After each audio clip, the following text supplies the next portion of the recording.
Genesis, ang paglikha. Unang kabanata.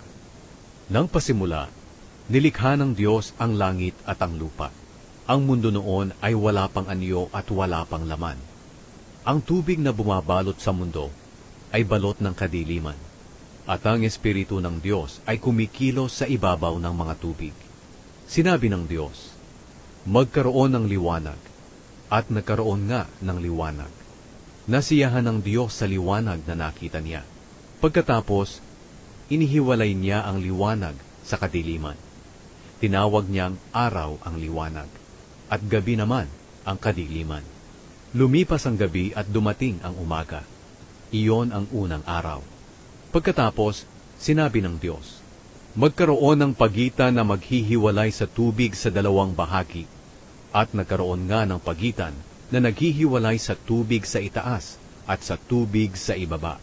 Ang pagitang ito'y tinawag ng Diyos na kalawakan.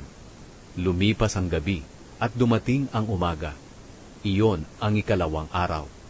Pagkatapos sinabi ng Diyos, magsama sa isang lugar ang tubig sa mundo para lumitaw ang tuyong bahagi. At iyon nga ang nangyari.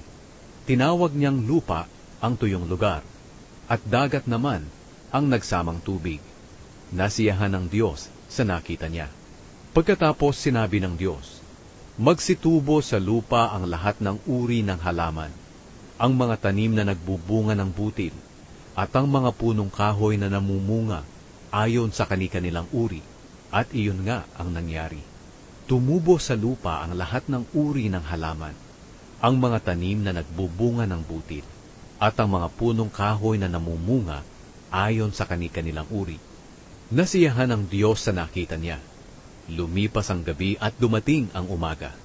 Iyon ang ikatlong araw. Pagkatapos sinabi ng Diyos, magkaroon ng mga ilaw sa kalangitan para ihiwalay ang araw sa gabi, at magsilbing palatandaan ng pagsisimula ng mga panahon, araw at taon.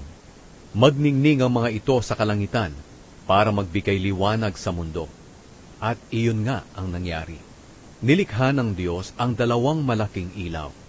Ang pinakamalaki ay magliliwanag kung araw, at ang mas malaki ay magliliwanag kung gabi. Nilikha rin niya ang mga bituin. Inilagay ng Diyos ang mga ito sa kalangitan para magbigay liwanag sa mundo kung araw at gabi, at para ihiwalay ang liwanag sa dilim. At nasiyahan ng Diyos sa nakita niya. Lumipas ang gabi at dumating ang umaga. Iyon ang ikaapat na araw. Pagkatapos sinabi ng Diyos, magkaroon ng iba't ibang hayop sa tubig, at magsilipad ang iba't ibang hayop sa himpapawid. Kaya nilikha ng Diyos ang malalaking hayop sa dagat, at ang lahat ng uri ng hayop na nakatira sa tubig, at ang lahat ng uri ng hayop na lumilipad. Nasiyahan ng Diyos sa nakita niya, at binasbasan niya ang mga ito. Sinabi niya, magpakarami kayo, kayong mga hayop sa tubig, at mga hayop na lumilipad. Lumipas ang gabi, at dumating ang umaga. Iyon ang ikalimang araw.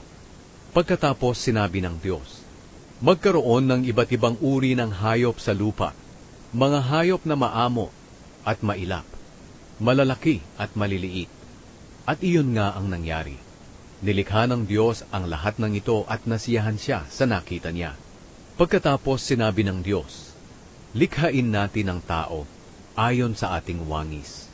Sila ang mamamahala sa lahat ng uri ng hayop, mga lumalangoy, lumilipad, lumalakad at gumagapang. Kaya nilikha ng Diyos ang tao, lalaki at babae, ayon sa wangis niya. Binasbasan niya sila at sinabi, magpakarami kayo para mangalat ang mga lahi ninyo at mamahala sa buong mundo, at pamahalaan ninyo ang lahat ng hayop. Pagkatapos sinabi ng Diyos, ibinibigay ko sa inyo ang mga tanim na namumunga ng butil, pati ang mga punong kahoy na namumunga para inyong kainin. At ibinibigay ko sa lahat ng hayop ang lahat ng luntiang halaman bilang pagkain nila. At iyon nga ang nangyari. Pinagmasdan ng Diyos ang lahat niyang nilikha, at lubos siyang nasiyahan. Lumipas ang gabi at dumating ang umaga. Iyon ang ika-6 na araw. Ikalawang